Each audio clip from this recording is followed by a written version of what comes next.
할렐루야. 예배 오신 여러분들을 주님의 이름으로 축복하고 환영합니다. 우리 신정 지사님 간증 감사합니다. 항상 이렇게 티파니 치시고 여성 예배에서도 드럼도 치시고 그러시는데요. 이렇게 멘토스쿨을 통해서 은혜 받으니까 나누셔서 감사합니다. 많은 분들이 1대1 양육에 이렇게 멘토 멘티로 참여하셔서 일대 다로 혹은 다 함께 회중으로 혹은 소규모의 소그룹으로도 모이지만 1대1로도 만날 때 굉장히 깊은 속 얘기를 나눌 수가 있고요. 그 깊은 어떤 영적인 체험들을 나눌 수가 있습니다. 우리 모두에겐 그런 영적인 파트너들이 필요해요. 그래서 모두 함께 있을 때 나누지 못하는 이야기, 나와 긴밀한 관계를 맺는 멘토와 또 멘티와 그렇게 삶을 나누면 신앙이 굉장히 깊어지고 든든해지게 됩니다. 그 1대1 양육을 한번 여러분 다 같이 경험해 볼 수 있게 되기를 바라고요. 이렇게 멘티로 한번 먼저 받으시고 그 다음에 멘토스쿨에서 한 번 더 공부를 하신 다음에 다른 분들을 멘토로서 멘티를 가르칠 수 있는 축복 있기를 바랍니다. 광고 중요한 거 하나 알려드립니다. 결산 공동의회가 2월 20일 2주 뒤에 주일 3부 예배 후에 본당에서 있게 됩니다. 재정 감사 보고, 재정 결산 보고, 2022년 수정 예산 보고, 감사위원 선정 보고, 그리고 공천위원 인준이 있게 될 예정입니다. 많이 참석해 주시기를 바랍니다. 오늘은 베드로의 Prison Break 제목으로 말씀을 나누도록 하겠습니다. 저희가 이제 사도행전을 계속해서 묵상해 오고 있는데요. 이 앞에서 봤을 때 하나님을 대적하던 랍비가 변화해서 하나님을 가장 많이 증거하는 사도로 변하는 것을 보았습니다. 바울 사도, 사울의 이야기죠.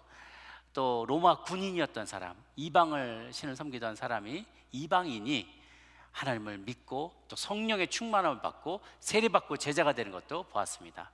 그런데 이스라엘 왕이, 유다를 다스리는 왕이 하나님을 대적하다가 죽게 되는 사건이 벌어지게 됩니다. 그게 오늘 본문 말씀의 마지막에 등장하는데요. 오늘 함께 읽지는 않았지만 12장 맨 끝에 등장하게 됩니다. 그 자초지종이 어떻게 되는지, 그리고 사도들 가운데 찾아온 이 비난, 이 핍박과 억압 가운데서 사도들과 초대교회 성도들이 어떻게 믿음을 지켰는가, 그 이야기를 오늘 함께 나누고자 합니다. 첫 번째 제가 나눌 요지는 죽어도 영광이요 살아도 영광이다 라는 것입니다.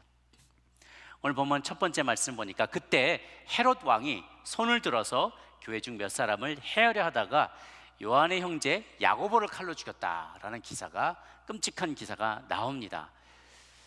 헤롯 그러면 저희들이 좀 헷갈릴 경우가 많이 있어요. 헤롯이 하도 많아서 이 헤롯 저 헤롯, 그냥 헤롯이 살았다가 죽은 것 같은데 또 다른 헤롯이 태어나고 뭐 이렇게 복잡해요. 그 헤롯이 그 가계도를 한 번에 원포인트 레슨으로 다 정리를 해드리겠습니다. 헤롯의 가문 띄워주시기 바랍니다.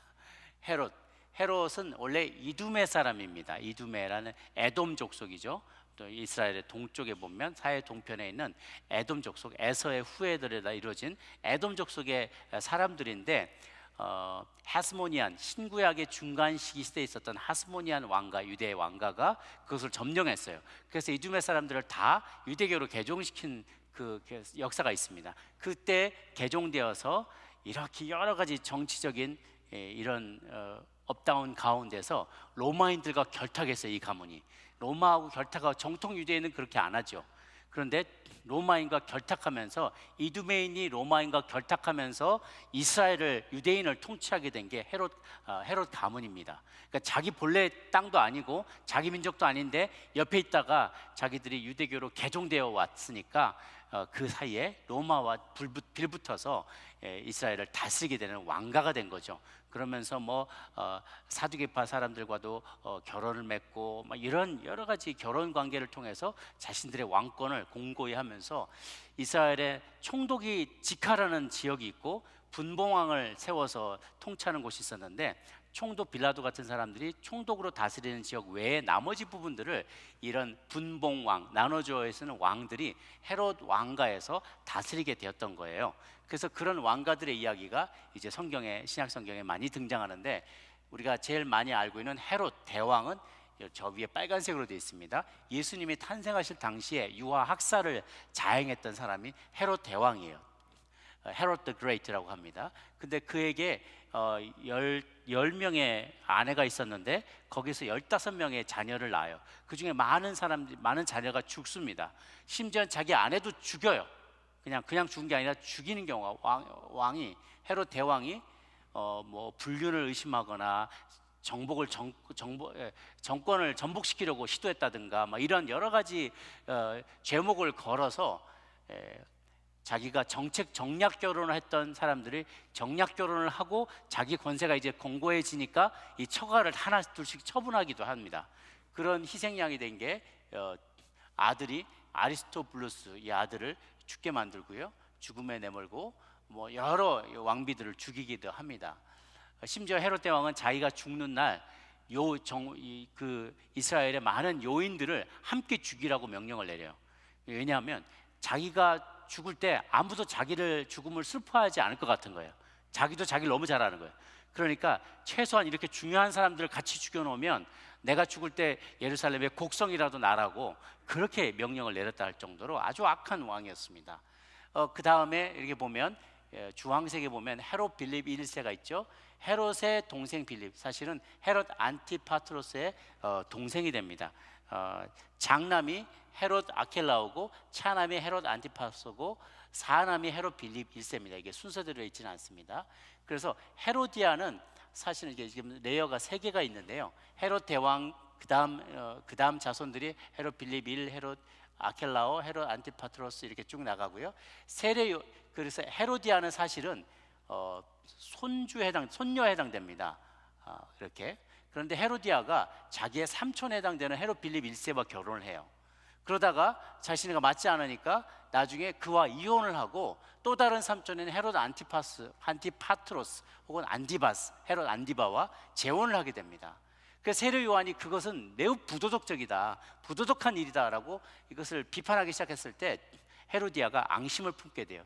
그래서 그의 딸 살로메가 춤을 추다가 헤롯 안티바의 눈에 띄어서 네가 원하는 건 뭐든지 주겠다 그랬더니 엄마한테 또르륵 가렸더니 어머니가 세례 요한의 머리를 가져오라고 해라. 그래서 그 얘기를 듣고 어쩌시 고민하다가 헤롯 안티바가 세례 요한을 죽게 참수형에 처하게 됩니다. 그때 그 헤롯이 헤롯 안티파스고요. 헤롯 빌립 1세는 헤롯의 동생 빌립이라고 성경에 나와 있습니다. 그 자손 때에 해당되는 가 3세죠. 그러니까 헤롯, 그다음에 헤롯 빌립 때, 그다음에 그 아래 헤롯 아그리파 1세가 오늘 본문에 등장하는 헤롯 왕입니다. 그의 이제 그렇게 되어 있죠. 그래서 이게 지금 헤롯의 가문이라는 것을 기억하면서 헤롯 아그리파 1세는 로마 황제하고도 교분이 있고 로마에서도 공부를 했었어요. 그러다 보니까 이 인맥을 통해서 헤롯인 또 그곳에 이스라엘 땅의 왕으로, 분봉왕으로 이제 자신의 역할을 맡게 되는 것이죠. 그런데 이가 워낙에 뿌리가 약하기 때문에, 정치적인 권세도 약하기 때문에 어떻게든지 이 유대인들에게 환심을 사려고 애를 쓰는 거예요. 정치인이죠, 정치인.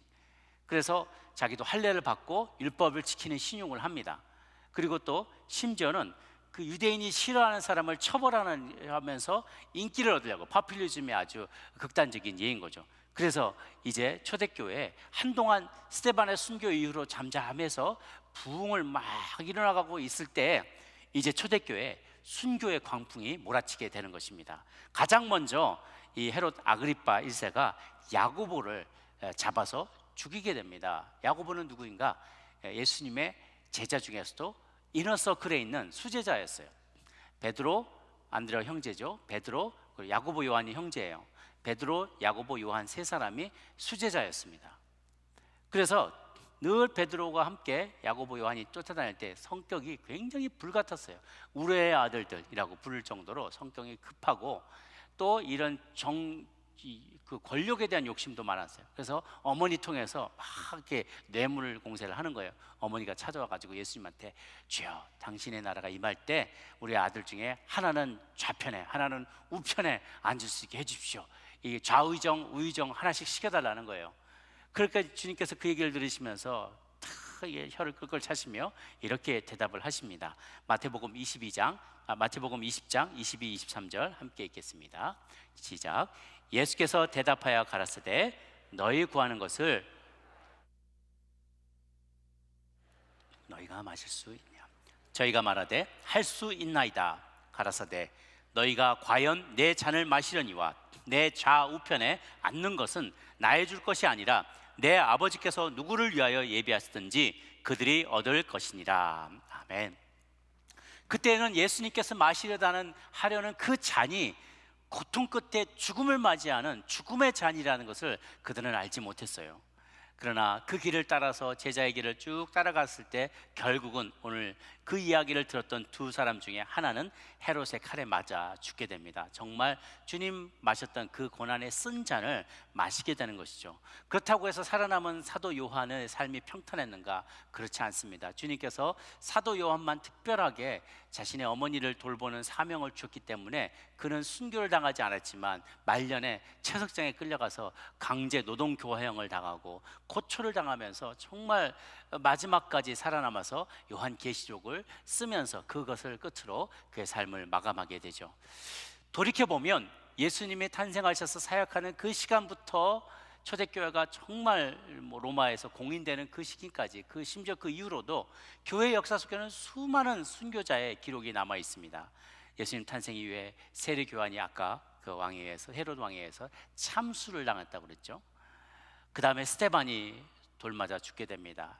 또한 야고보가 칼에 또한 참수를 당하게 됩니다. 순교 행렬이 이어지다가 빌립과 마테와 알표의 아들 야고보와 마띠아와 안드레와 마가와 베드로와 바울과 다 하나하나 그 죽어가는 이야기를 보면 나는 주님과 똑같이 십자가에 죽을 수 없다. 내가 하나님 주님 배신한 몸이 부끄럽게 주님처럼 똑같이 죽을 수 없다. 그래서 베드로는 거꾸로 십자가에 매달아 달라고 그렇게 부탁하고 죽게 됩니다. 어떤 일은 날카로운 창에 찔려서 죽게 되고요. 어떤 일은 살가죽이 다 벗겨져서 기름불에 던져지기도 하고요. 정말 잔인하게 돌에 맞아 죽기도 하고요. 여러 모양과 방법으로 정말 사도들과 초대교회의 집사들과 많은 위인들이 죽음을 맞게 되는 것이죠. 그는 이 헤롯 아그리빠 왕은 유대인들이 기뻐하는 걸 보고 야고보가 참수시켰더니 유대인들이 너무 기뻐하면서 와, 우리 헤롯 왕 최고다, 헤롯 아그리빠 최고다 하고 박수를 치니까 어라? 그래? 하나 죽였는데 저렇게 좋아하네? 하나 더 죽여볼까? 하고 베드로를 잡아넣는 거예요. 그래서 오늘 본에 보니까 그는 정말 인기를 누리길 원하는 정치인이어서 베드로를 잡아다가 이제 무교절 기간 동안에 그를 잡아 가둡니다. 그런데 그 베드로 한 사람을, 무장하지도 않은 베드로 한 사람을 감시하는데 동원된 숫자가 16명이에요. 16명의 병사들을 동원해서 베드로를 감시하게 만듭니다. 4명씩 6시간 4교대로 돌아가면서 감시하게 하는데 두 사람이 양쪽에서 착고를 똑같이 차요. 팔과 발목에다가 착고를 똑같이 차고 갈 때나 누울 때나 앉을 때나 같이 있는 거예요. 노다지 같이 있는 거예요. 두 사람을 데리고 도망갈 수 없잖아요. 죽이지 않은 다음에는. 그리고 또 바깥에 간수가 있고 그 바깥에 또 간수가 있어요. 4명이 돌아가면서 16명이 한 명을 감시하는 거예요. 왜 이렇게 철통 같은 무슨 맥시멈 시큐리티 프리즌도 아니고 이렇게 흉악범도 아닌데 이렇게 그를 감시할까? 다 히스토리가 있어요. 베드로가 그 전에 2번이나 감옥에 갇혔는데 한 번은 좀 말려서 풀어놨고 또 한 번은 천사가 또 감옥에서 풀어줬었어요. 그러니까 이렇게 가둬놔도 자꾸 도망가니까 어떻게 된 노릇이냐? 철저히 감시해라. 16명이 24시간 교대로 그를 감시하는 거죠. 그리고 이제 무교절 행사가 끝나고 이제 무교절 끝에 유월절이 있어요. 무교절 끝에 유월절 그 다음 날 이제 백성들이 막 잔치하고 기분 좋을 때 다 내 곁으로 와라라고 부른 다음에 그 앞에서 보란 듯이 자 너희들이 싫어하는 기독교 이단의 괴수를 내가 못 빼겠다 하고 광고하면 사람들이 다 구름대같이 몰려와서 바리새인파, 사두개인파, 서기관 그리고 백성의 장로들이 다 좋아하고 그러면 정치적으로 자기가 굉장히 좋은 입지를 점유할 것을 자기가 계산을 다 한 거예요. 그러면서 무교절 기간 동안에 잡았다가 유월절 다음 날 잡아 죽이려고 계획을 세웠던 거죠. 자, 이제 그 사실을 다 아는 베드로가 이제 착고에 처해서 간수들과 함께 들어 누워 있습니다. 감옥에 누워 있는 거예요.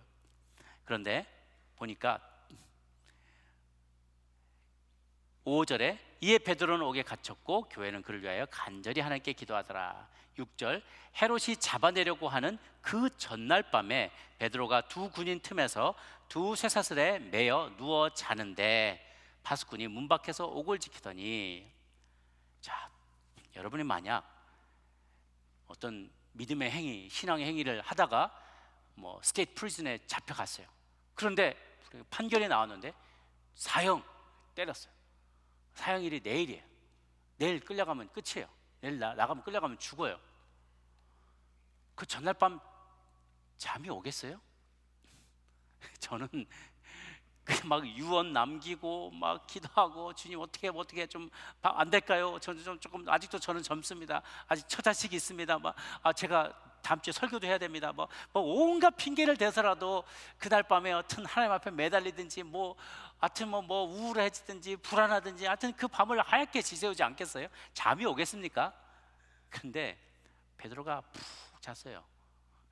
어느 정도냐면 천사가 와서 툭툭툭 깨워야 될 정도로, 그냥 인기척만 내도 안 돼요. 그냥 툭툭툭 찌우르면서 깨워야지 일어날 정도로 그는 푹 자고 있었다는 거예요. 어찌 그것이 가능했을까? 그가 죽을 줄 알았기 때문에 그래요. 야, 나 이제 죽는구나. 그러니까 죽을 줄 알았으니까 자신의 미래가 이제 확실한 거예요. 이제 나는 죽는구나. 이렇게 죽는구나. 나는 이제 주님을 보는구나. 그 마음이 있는 거예요. 어떤 이들은 죽음을 앞설 때 죽음을 맞지 않으려고 몸부림치면서 막 저주하고 그런 사람이 있어요. 정말 마지막 죽음의 침상에서 막 안 보이는데 헛것이 보이는지 막 욕하면서 그렇게 죽어가는 사람이 있대요. 정말 그의 영혼을 취하기 위해서 천사들이 찾아올 때 싫다면 헛것을 보면서 막 이렇게 저주하며 욕하면서 죽는 사람이 있고, 천사 같은 얼굴로 주님께 내 영혼을 맡깁니다, 예수님처럼 그렇게 고백하면서 천사 같은 표정으로 주님 나라로 가는 분들이 계시대요. 여기 그런 모습이에요. 베드로가 마음이 편안했어요. 나 이제 어차피 내일 죽으니까. 그 기억이 나는 거예요. 이 사도 바울의 베드로에 대해서 예수님이 요한복음 21장에 말씀하시는데요, 21장 18절에 내가 진실로 내게 이르노니 네가 젊어서는 스스로 띠띠고 원하는 곳으로 다녔거니와 늙어서는 내 팔을 벌리리니 남이 내게 띠띠우고 원하지 않은 곳으로 데려가리라. 주님께서 그때 그렇게 얘기하신데 지금 이 순간을 말하는 건가? 나는 이렇게 내가 원하지 않은 곳으로 띠띠어서 끌려가서 결국 거기서 죽게 되는 건가? 이 날이 그 날인가 보다. 이제 마음의 준비를 다 마치니까 이제는 편안하게 내 달려갈 길 다 마치고 편안한 마음으로 들어 자고 있는 거예요. 그에게 마음에 있는 확신은 무엇인가? 그뿐만이 아니에요. 베드로뿐만이 아니라 스테반, 돌 맞아 죽었던 스테반, 칼을 맞아 죽었던 야고보, 다른 많은 그 이후로 죽게 되는 많은 순교자들도 다 동일한 마음이 있었어요. 그 마음은 무엇인가? 부활하신 주님을 나는 만났다는 거예요. 죽어도 사는 걸 나는 봤다는 거예요. 나도 죽어도, 내가 죽어도 저 예수님처럼 나도 살아날 수 있을 거라는 마음의 확신이 있는 거예요. 그러니까 사망의 권세가 더 이상 제자들을 두렵게 만들지 못하는 거죠. 사망의 권세가 그들을 누리지 못하는 거예요. 베드로는 마음에 담대함이 있었어요. 바울이 고백하는 것처럼 빌립보서 1장 20절 21절 말씀, 그런 고백이 있는 거죠. 같이 한번 읽어볼까요? 시작. 나의 간절한 기대와 소망을 따라 아무 일에든지 부끄럽지 아니하고 오직 전과 같이 이제도 온전히 담대하여 살든지 죽든지 내 몸에서 그리스도가 존귀 되게 하려 하나니 이는 내게 사는 것이 그리스도니 죽는 것도 유익함이니라. 아멘. 죽는 것도 유익하다는 거예요. 살아도 좋고 죽어도 좋다. 그렇게 고나게 자고 있어요. 그래서 천사가 나타나 그를 두드려 깨웁니다. 베드로는 여전히 꿈을 꾸고 있는 줄 알았어요. 어서 일어나서 급히 일어나라 하니 쇠사슬이 그 손에서 탁 벗겨지는 거예요. 옆에 간수들이 자고 있는데 그걸 눈치채지 못해요. 스르륵 발까지 다 착고가 벗겨졌어요. 천사가 띠를 띠고 일어나 신을 신으라, 그리고 겉옷을 입고 따라오라. 그러니까 진짜 편안하게 자고 있는 거예요. 신발도 다 벗고 띠도 다 벗고 편안하게 겉옷도 벗고 이게 편안하게 자고 있는데, 일어나, 신발 신어라, 띠 떼어라, 겉옷 입어라, 나가자 그러는 거예요. 근데 옆에서 깨어나지도 않아요. 그리고 나가서 보니까 첫 번째 문을 지나고 파수를 지나고 또 시내로 통한 둘째 파수도 지나고 그 다음에 이제 시내 안으로, 성 안으로 들어가게 되는 쇠문이 슥 열리는 거예요. 그러다가 천사가 큰 거리에 나가게 되니까 그때서야 천사가 떠나가서 정신 차리고 보니까 아, 이거는 천사가 나를 도와준 거였구나. 이게 현실이구나. 꿈이나 환상이 아니구나. 이건 실제라는 일이구나라는 걸 그때 이제 깨닫게 된 것이죠. 그리고선 이제 그는 자유의 몸이 되어서 동료들을 찾아가게 됩니다. 여러분, 야고보는 죽음을 맞았지만 베드로는 자유의 몸이 되었습니다. 그렇죠? 그렇다면 순교한 야고보의 인생은 실패한 거고 탈옥에 성공한 베드로의 인생은 성공한 것일까요? 그렇지 않다는 거예요. 야고보는 죽어서 하나님께 영광을 돌렸고 베드로는 자유의 몸이 되어서 복음을 전하며 하나님께 영광을 돌렸던 것입니다. 하나님이 하실 일이 있을 때 하나님은 그 사람을 계속해서 사용하세요. 요한계시록 11장에 보면 두 증인의 이야기가 나오거든요. 마지막 때에 하나님께서 두 증인을 세우시는데 그들에게 큰 권세를 주시며 그들이 여러 날 동안 예언을 하게 될 거라고 얘기해요. 그가 얘기를 하고 예언하고 있을 때 누군가 해치려고 하면 불이 나와서 그들의 원수를 삼켜버리고 누구도 그들을 건드리지 못하게 만들어준다고 합니다. 그런데 11장 7절에 보면 그들이 그 증언을 마칠 때에 무적에게로부터 올라오는 짐승이 그들로 더불어 전쟁을 일으켜 그들을 이기고 그들을 죽일 터이니 그들의 시체가 큰 성에 있게 되리라 라고 예언이 되어 있어요. 그 말씀은 무엇인가? 하나님은 우리 인생에 아직도 비즈니스가 남아있다면, 우리가 해야 될 사명과 소명이 아직도 남아있다면 하나님 우리를 살게 하세요. 그런데 우리가 할 일을 이 땅에서 부름받은 그 소명을 다 마쳤어요. 그럼 하나님 그때서야 우리를 불러가신다는 거예요. 그러니까 사명자는 걱정하지 마십시오. 사명자는 사명을 다 이룰 때까지 죽지 않습니다.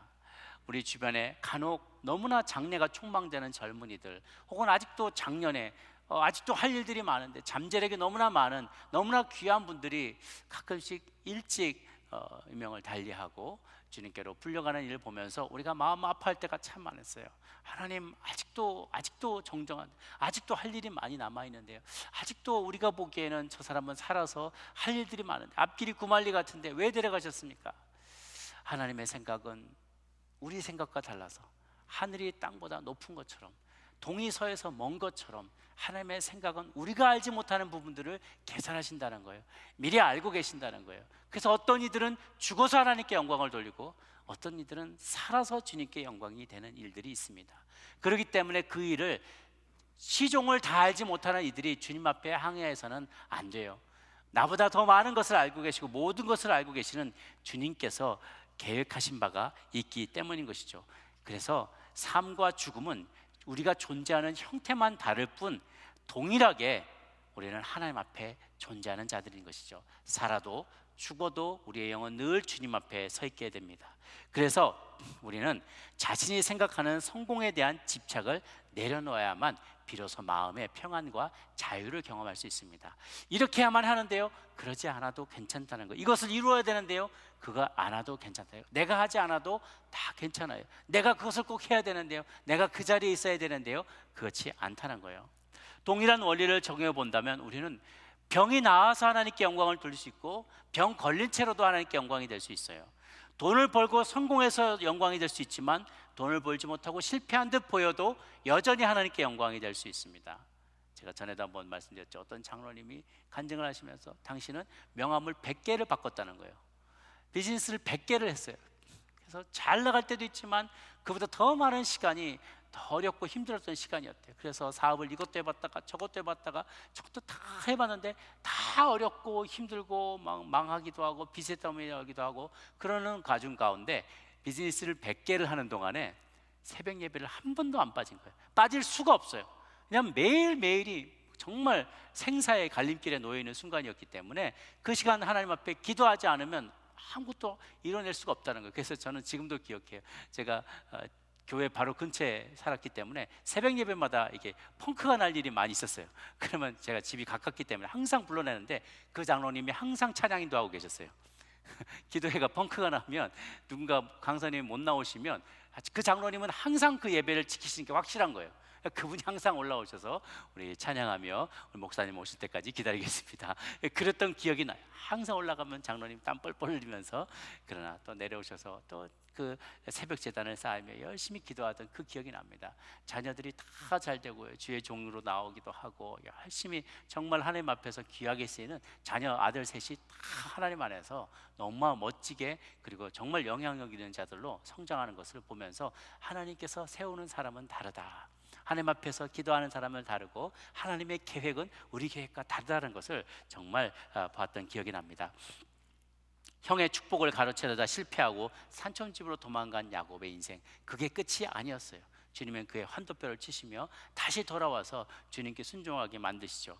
형들의 미움을 받아 이집트의 노예로 팔려간 요셉, 그게 끝이 아니었어요. 사람 보기에는 실패인 것처럼 보이지만 다 하나님에게는 성공적인 실패였어요.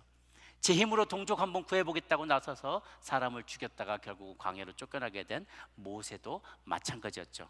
왕으로 기름받고 왕의 사위가 되었지만 실패하고 광야로 도망가 피했던 다윗, 그 수년의 세월이 있었기 때문에 나중에 왕국을 통일하고 통일왕국의 왕으로서 그가 서게 되었을 때에도 다윗은 고백하며, 사람이 무엇이 간데, 인자가 무엇이 간데, 내가 무엇이 간데 나를 이렇게 주님 돌보십니까?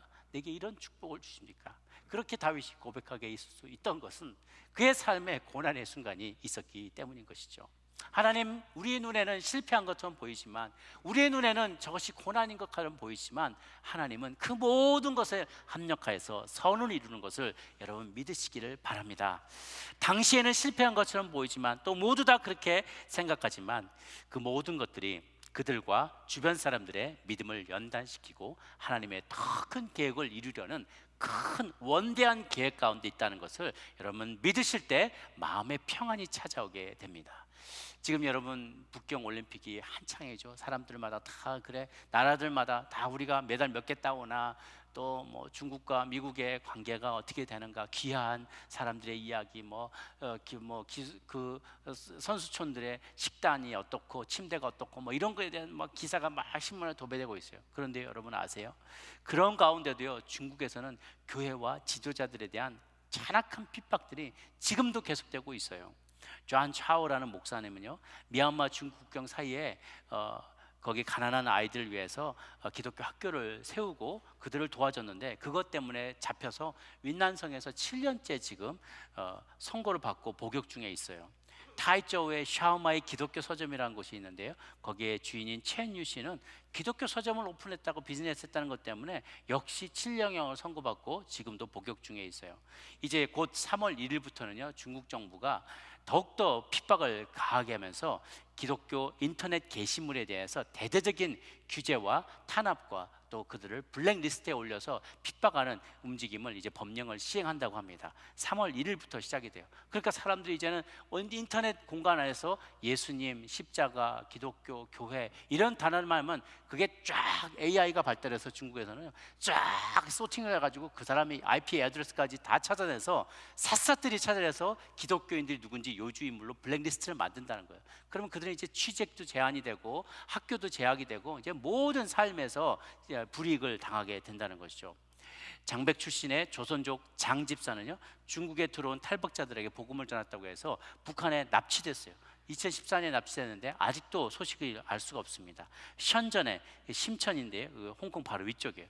거기에 있던 사업하는 사람들이 성경을 플레이어로 만들어서 그 미디어 파일을 만들어서 그것을 이렇게 많이 퍼뜨려서 성경책을 살 수 없는 사람들이 그 컴퓨터로 성경을 읽을 수 있도록 그렇게 만들었는데, 불법 사업을 운영했다는 혐의로 수감되어서 지금 징역형을 받도록 지금 이제 재판이 진행되고 있다고 합니다. 그 외에도 뭐 5만 명이나 되는 림펑 황금 등대교회라는 곳의 가정교회가 2009년에 5만 명이 들어가는 예배 가정교회니까 얼마나 크겠어요. 하루아침에 그걸로 그냥 다 때려 부셔버린 거예요. 아무도 못 들어가게. 그리고 그 교회에 지도자 9명이 체포됐는데 지금도 생사를 알 수 없다고 합니다. 이런 일들이 비일비재하게 이 나라에서 일어나고 있어요. 그뿐만 아니라 전 세계 곳곳에서 교회가 핍박을 당하고 테러를 당하고 중동의 많은 크리스찬들이 폭탄 테러를 당하면서도 두려워 떨면서도 그 자리를, 우리는 이렇게 편안하게 예배 드리는데 그들은 그곳에서 예배 드리고 있다는 거예요. 중동의 어떤 교회가 보면 지금도 천장에 핏자국이 막 남아있대요. 기억나실 거예요, 여러분.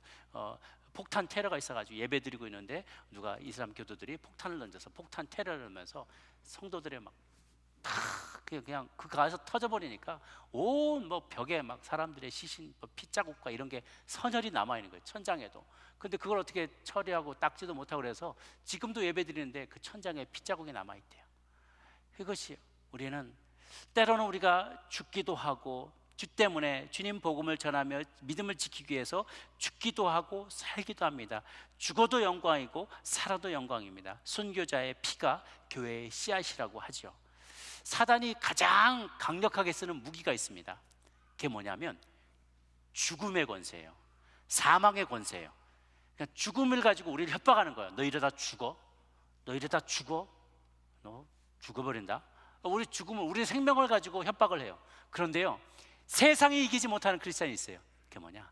죽음을 두려워하지 않는 사람이에요. 죽음의 권세와 사망의 권세를 이긴 사람은 그 어떤 사단도 이기지 못합니다. 여러분, 그 죽음의 권세를 이긴 사람들입니까?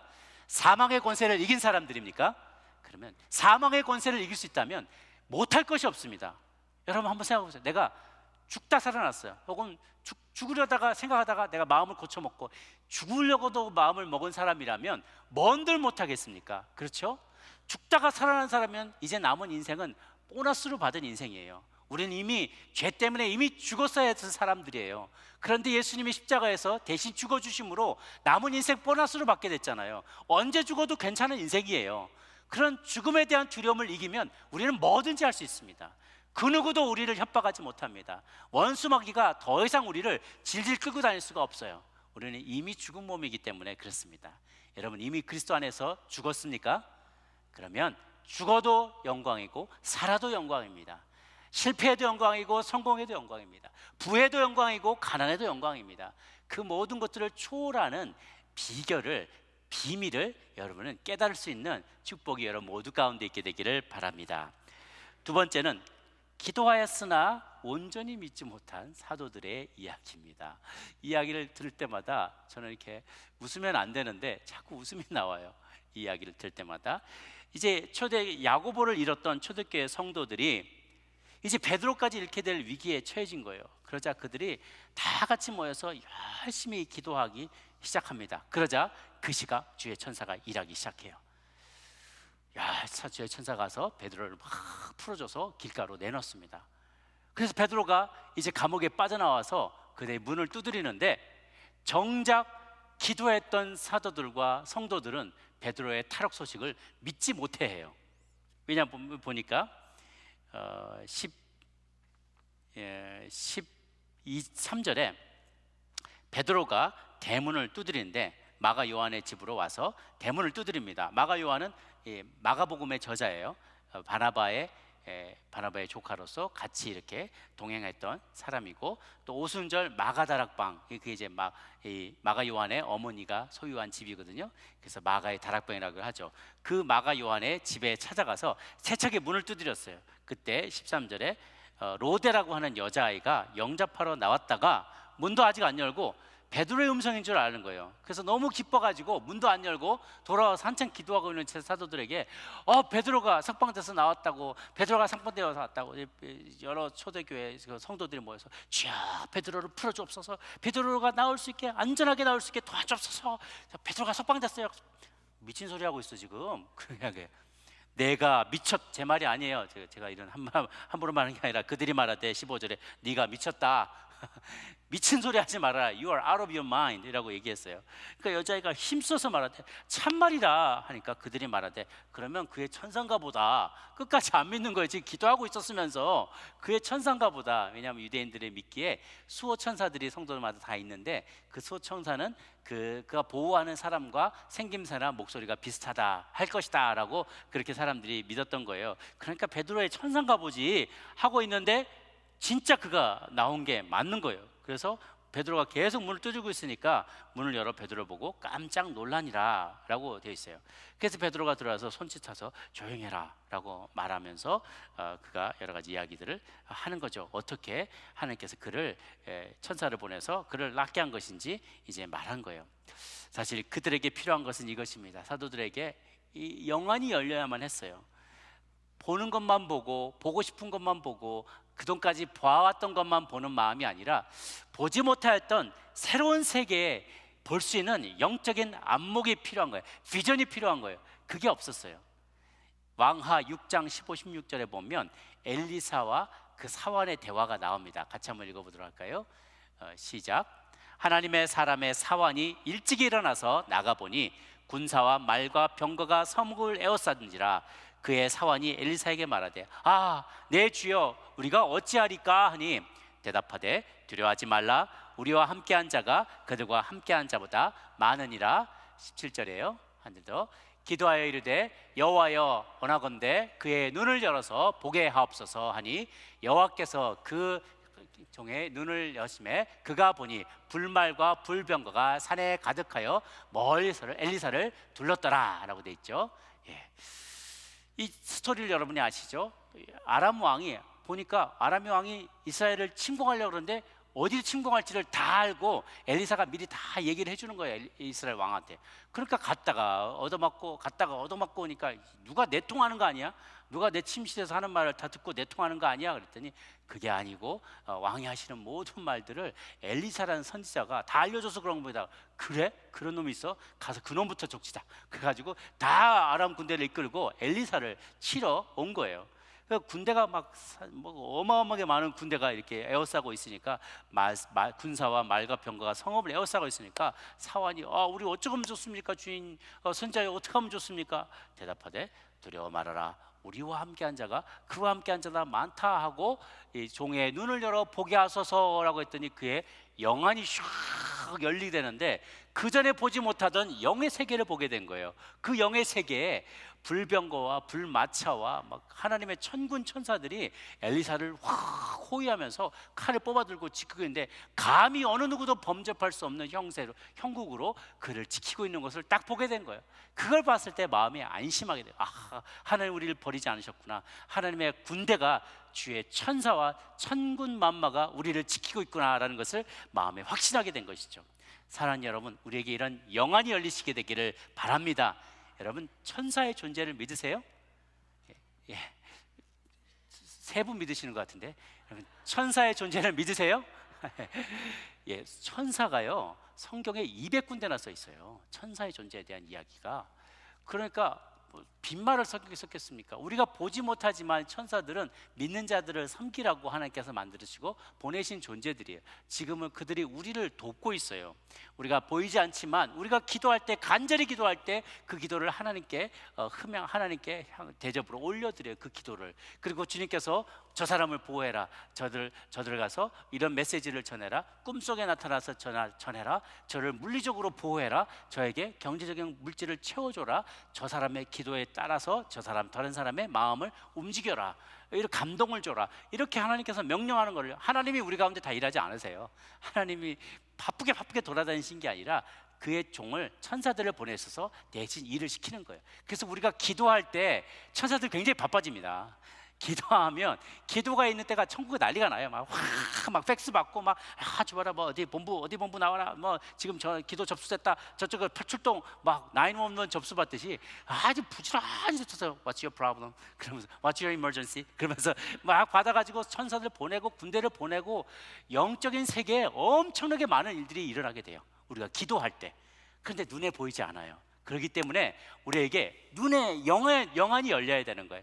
영안이 열릴 때 지금 정말 천사들이 우리의 기도를 받고 있고, 우리가 막 찬양할 때 막 천국에서 난리가 나고, 잃어버린 영혼 하나 전도했는데 막 천국에 막 잔치가 벌어지는 걸 볼 수 있으면 우리는 용기를 얻게 돼요. 낙심하지 않게 돼요. 내 목에 칼이 들어와도 두렵지 않게 돼요. 천국에서 나 맞을 환영의 지금 웰커밍 파티가 지금 열리고 있구나, 나 이제 죽으면 저쪽으로 옮겨가는구나, 그 생각을 할 때 하나도 두렵지 않게 된다는 거죠. 그래서 죽음을 이긴 우리들이 되기 위해서 영안이 열려야만 해요. 우리가 그리고 기도할 때 기도가 응답된 것을 기대해야 되는데 이 사도들이 아직도 모질한 거예요. 아직도 이해해 줘야 돼요. 우리가 아직 초대교회 사도들인데 사도들이지만 자기들 이런 경우가 처음인 거예요. 그러니까 막 기도했더니 정말로 일어났을 때 깜짝 놀라는 거죠. 우리 그런 예화 많이 있잖아요. 비가 하도 안 내리고 가뭄이 있어서 교회 성도님들이 오늘 다 같이 모여서 우리 저녁에 모여서 같이 통성으로 기도합시다 하고 다 기도에 불렀는데 다들 빈손으로 오는데 꼬마애 하나 우산 들고 왔다는 거예요. 비 내리게 해주옵소서 기도하는데 설마 진짜 내리겠어? 그 생각을 한 거예요, 사람들이. 그런데 정말 비가 왔을 때는 그 아이만 우산 쓰고 집에 갔다잖아요. 그러니까 우리가 구하면서 응답될 것을 의심하지 말아야 돼. 구하되 기도하되 의심하면서 구하는 사람은 두 마음을 품은 자라고 했잖아요. 두 마음 품지 말고 한 마음을 가지고 주님의 뜻이거든 이루어지이다 이런 확신을 가지고 기도하는 여러분 되기를 바랍니다. 그렇게 기도할 때 천사들이 그 기도를 하나님 앞에 올려드려요. 그리고 하나님의 지시를 받아서 그것을 엑스큐션을 합니다. 하나님의 뜻에 합할 때 하나님의 뜻에 합한 방식으로 주님께서 천사들을 보내서 우리 가운데 간섭하시고 일하십니다. 이제 베드로가 깜짝 놀라 환호하는 성도들에게 하나님이 행하신 놀라운 일을 증거해요. 그리고 그가 그 증거를 한 곳에 후에 다른 곳으로 떠나갑니다. 왜 베드로가 집 안으로 들어오지 않았을까에 대한 많은 추측이 있어요. 제가 참 얘기 나누다가 저하고 같이 사는 분한테 왜 그랬을까 물어보니까 그 아마 코로나 때문에 자가격리한 거 아니냐고 엉뚱한 얘기를 했는데 그런 건 아니고 서슬퍼런 헤롯이 사형수가 탈옥한 것을 알게 됐을 때 그냥 가만히 있었겠냐는 거예요. 추격군을 보내겠죠. 그래서 그와 같이 있었던 다른 사도들까지도 또 잡아갈 수도 있었어요. 그것을 염두에 두고 베드로가 아마도 그곳을 피해서 안전한 안디옥 같은 곳으로 피신하지 않았을까 싶어요. 가이사랴로 가지는 않았을 겁니다. 가이사랴는 나중에 헤롯이 따라갔다고 헤롯이 그곳으로 옮겨가거든요. 로마로도 가지 않았을 거예요. 로마에는 이미 로마의 교회가 세워졌다면 바울이 나중에 남이 세운 터 위에 교회를 세우지 않겠다고 했기 때문에 그것과 맞지 않거든요. 그러니까 그 당시에 사도들이 교회가 제일 흥왕했던 곳이 제2의 예루살렘 같은 곳이 안디옥이었어요. 그래서 아마도 안디옥으로 피하지 않았을까 생각을 합니다. 이후에 예루살렘 공회가 열릴 때 15장에 베드로가 다시 돌아와요. 또 그들과 같이 교제했다는 이야기가 다른 서신서에도 나오게 됩니다.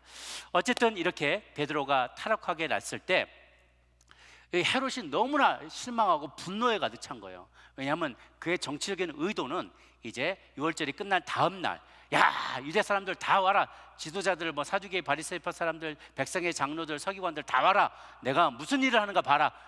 짜잔, 베드로다고. 니들이 그렇게 싫어하는 기독교 이단의 괴수 베드로가 있지 않느냐. 지난번에 야고보 내가 죽이는 거 봤지?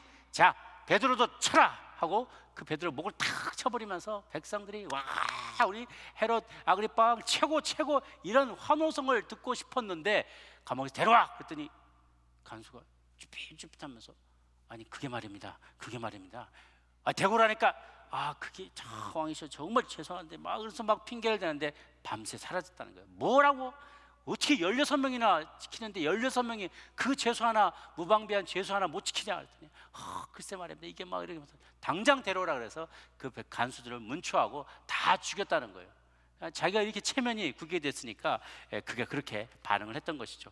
이 모습은 마치 시편에 다윗이 먼 후의 날들을 예고나도 한 듯이 이렇게 시편에 쓰고 있습니다. 2편 1절에서 6절까지의 말씀을 같이 한번 보겠습니다. 시작. 어찌하여 이방 나라들이 분노하며 민족들이 헛된 일을 꾸미는가. 세상의 군왕들이 나서며 관원들이 서로 꾀하여 여호와 그의 기름 부음 받은 자를 대적하며 우리가 그들의 맨 것을 끊고 그의 결박을 벗어버리자 하는도다. 하늘에 계신 이가 웃으시며 주께서 그들을 비우시리로다. 그때 분을 바라며 진노하사 그들을 놀라게 하여 이르시기를 내가 나의 왕을 내 거룩한 산 시온에 세웠다 하시로다. 아멘. 아무리 나라들이 분노하며 민족들이 일어나며 왕들이 일어서며 관원들이 서로 꾀를 내서 하나님과 하나님께 기름 부음 받은 자들을, 믿는 자들을 대적하려고 한다 할지라도 하나님 절대로 그것을 방치하지 않으신다는 사실입니다. 분을 받아서 진노하셔서 그들을 처단하시고 그들을 심판하실 뿐만 아니라 거룩한 산 시온에 나의 왕을 세울 것이다. 메시아 예수 그리스도를 견고하게 그 왕 보좌를 세워서 이 땅의 온 백성을 통치하실 것이다 라는 예언을 시편으로서 담아서 하고 있습니다. 이 말씀 그대로 이 24절에 보면 12장 24절의 결론입니다. 하나님의 말씀은 흥왕하여 더하더라 라고 되어 있어요. 그리고 그 말씀 직전에 보니까 이스라엘 백성들이 그들이 죽음을 맞고 나서도 베드로가 이렇게 살아나고 온 이후로도 헤롯 왕이 결국은 가이사랴로 넘어가서 그곳에서 죽음을 맞게 되는 장면이 나오게 됩니다. 12장 오늘 제가 다 읽지는 않았지만 12장 후반부에 보면은 12장 후반부에 헤롯이 들어와 시돈 사람들이 대단히 노여하니 그들의 지방이 왕국에서 나는 양식을 먹는 까닭에 한 마음으로 그들에게 나와 왕의 침소 맡은 신하 블라스도를 설득하여 화목하기를 청하니 헤롯이 나를 택하여 왕복을 입고 단상에 앉아서 백성에 연설했더라 라는 장면이 나옵니다. 나중에 헤롯은 그곳에서 벌레가 먹어서 죽었더라 라는 장면이 나와요. 그의 복통이 나서 결국은 죽음을 맞게 되었다라는 그런 이야기가 거기에 써 있게 됩니다. 우리의 삶과 죽음은 형태만 달라졌을 뿐이지 하나님께서는 여전히 우리와 함께 하신다는 것이죠. 기도하였지만 믿지 못했던 이스라엘 초대교회 사도들과 달리 우리는 구하면서 하나님께서 우리 가운데 응답하실 것을 믿어야 될 줄로 저는 확신합니다. 우리의 삶과 죽음은요 그저 우리 존재의 형태만 달라진 것 뿐이에요. 동일하게 하나님 앞에 영으로 나가게 되는 것이죠. 이후로도 교회는 우리 아까 말씀드렸처럼 결론의 24절에 하나님의 말씀은 흥왕하여 더욱더 멤버들이 많아지게 되고 더 많은 이들이 하나님 앞에 나오게 됩니다. 우리 모두 다 죽든지 살든지 주께 영광을 돌려드리는 삶을 살 수 있게 되기를 바랍니다. 집착하지 않고 나의 모든 것을 주 앞에 맡겨드릴 때 주님께서는 우리의 마음에 평안과 자유를 허락하여 주십니다. 그리고 하나님께서 일하기 시작하십니다. 우리 모두에게 이러한 동일한 마음이 있게 되기를 간절히 바랍니다. 함께 기도하겠습니다.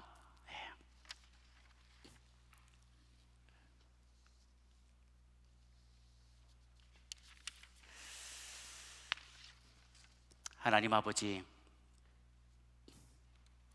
때로는 우리가 원하는 일들이 이루어지지 않고 또 우리가 두려워했던 일들이 우리의 삶에 일어날 때가 있습니다. 사람들이 보기에 실패한 것처럼 우리의 인생의 결론이 나는 것, 그 모습을 볼 때마다 우리의 마음이 연약하고 또 마음이 절망이 찾아옵니다. 그러나 하나님 아버지, 우리에게 주의 마음을 허락하여 주시옵소서. 하나님, 죽어도 영광이요 살아도 영광이라는 사도들의 고백이 우리의 입술에도 동일하게 있게 하여 주시옵소서. 주 하나님 아버지, 살든지 죽든지 내 몸에서 그리스도만이 존귀케 되게 하여 주옵시고 내게 사는 것이 그리스도니 죽는 것도 유익함이라는 사도 바울의 고백이 우리의 마음 가운데도 동일하게 있게 하여 주시옵소서. 주 하나님, 우리가 살면서 부하든지 가난하든지 병들든지 병났든지 성공하든지 실패하든지 사단이 갖고 있는 가장 강력한 권세인 사망의 권세를 이긴 자답게 승리하며 살아가는 저희에게 도와주시옵소서. 또한 우리가 기도할 때 기도한 바대로 이루어질 것을 믿고 나가기를 원합니다. 우리 곁에 있는 수많은 천군 천사들이 우리를 대신하여 악한 영들과 싸워나가며 우리에게 힘과 용기를 주며 우리에게 필요한 모든 것들을 공급할 뿐 아니라 우리를 지켜 보호하여 준다는 것을 믿을 때 우리가 용기 백배에 살아가게 될 줄로 믿습니다. 우리가 이러한 마음으로 주님 앞에 우리의 삶을 의탁하며 기도하며 나가도록 하겠습니다. 함께 기도합니다. 살아계신 하나님 아버지, 하나님, 우리의 삶에 늘 함께하여 주시니 감사합니다. 우리의 사도들 가운데 때로는 죽음을 맞은 이들도 있고 하나님, 때로는 살아 하나님께 영광 돌린 이들도 있었습니다. 이들을 바라보며 하나님, 우리도 죽든지 살든지 하나님께만 영광 돌리겠노라 다짐하는 저희들 되게 하여 주옵소서. 아무도 주님의 부르시는 때가 아니라면, 아무도 사명을 다 마치지 않을 때에는 아직도 불려가지 않는다는 사실, 아직도 우리의 사명이 남아있는 한 우리는 죽지 않는다는 것을 믿고 하나님, 사단이 사망의 권세로 우리를 협박할 때 죽음의 권세로 우리를 협박할 때에도 두려워하지 않게 하여 주옵소서. 늘 주와 동행하는 저희 되길 원합니다. 하나님, 죽든지 살든지 부하든지 가난하든지 병들든지 병났든지 늘 주를 기억하며 주 앞에 살아가게 하여 주옵시고, 하나님, 우리가 기도할 때 우리를 주님께서 우리의 기도에 응답하신다는 사실을 믿으며 나가는 저희들 되게 도와주옵소서. 주여, 우리의 눈을 열어 주옵소서. 주여, 우리의 영안을 열어 주시옵소서. 그래서 우리와 함께하고 있는 이들이 원수들과 함께하는 이들보다 훨씬 더 많다는 사실, 나와 함께한 자들이 저들과 함께한 자들보다 더 많다는 사실을 믿고 안심하기를 원합니다. 불병거와 불마차와 천군 천사들로 우리를 지켜보호하고 있음을 알게 하여 주시옵소서. 하나님 아버지, 열방들이 일어나 분노하며 헛된 일을 그들이 꾸미며 군왕들과 관원들이 서로 꾀하며 주님과 주의 기름 부은 바지자를 대적한다 할지라도 주께서 그들을 비웃으시며 우리를 지켜주시며 안연히 거하게 하심을 믿습니다. 하나님의 교회가 늘 하나님의 핍박 가운데서도 순교자의 피로 말미암아 그것이 교회의 부흥의 씨앗이 되고 교회가 자라고 퍼져나가며 온 땅에 충만하게 된 것처럼, 하나님, 우리의 헌신과 희생과 수고와 피와 땀과 눈물이 하나님 나라를 확장하게 되며 주님에게 영광이 돌려지게 된다는 사실을 믿을 때 마음이 평안해지고 좀 두려움이 없어지고 늘 주님만 의지할 수 있는 저희들 종들이 될 수 있도록 주님 역사하여 주시옵소서. 감사드렸고 모든 것 살아계신 우리 주님 예수님의 이름으로 기도 올리옵나이다. 아멘.